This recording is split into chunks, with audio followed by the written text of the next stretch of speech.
పట్టుకొని తలారి ఇంటంతో కులాలన్నీ చెప్పిస్తానంట. ఏమేమి కులాలు ఉన్నాయని చెప్పండి. ఎరుమిస్టోడు మర్చిపోయినట్టున్నాడు, చెప్పండి నాయన అంట. పాపన, క్వాంటి, కమ్మ, కాప, బలిజివారు, మొత్తం అంతా ఇంకా మన కులాలంతా ఏమేమి ఉన్నాయి, కురవలు, బోయవాళ్ళు, అర్జెన్సు, మొత్తం ఏమేమి గుచ్చుకుంటుళ్ళు, ఏమేమి కులాలు ఉన్నాయో మన జంగముళ్ళు, మొత్తం మన కులాలన్నీ చెప్పేసారంట తలారి ఇంట్లో. ఈ కులాలకంతా నువ్వేనా రాజు అని అడుగుతాడంట వీరముష్టి రాయల వారిని. ఈ కులాలకంతా నేనేను అని అంట.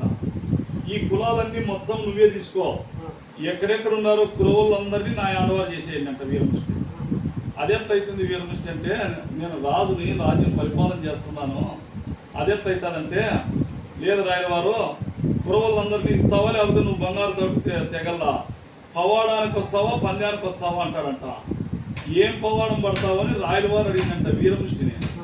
నాకు 7 మంది భార్యలు, కడుపులు కోస్తా, పిండాలు తీస్తా, గర్భవతులు 7 మంది నా భార్యలు గర్భవతులు, కడుపులు కోస్తా, పిండాలు తీస్తా, కత్తి భూమి మీద నాడుతా, ఒక్కొక్క పిండం ఒక్కొక్కసారి ఇట్లా గగనానికి శ్రేస్తా, ఆ పిండం ఒక్కొక్కసారి కత్తి కూర్చి 7 దినములు పెట్టి ఇట్లా నేను సిటికేస్తే బతుకుతారు 7 మంది నా భార్యలు అని అంట. నువ్వు ఏమిటి వస్తావు చెప్పండి అంట. అప్పుడు రాయలవారు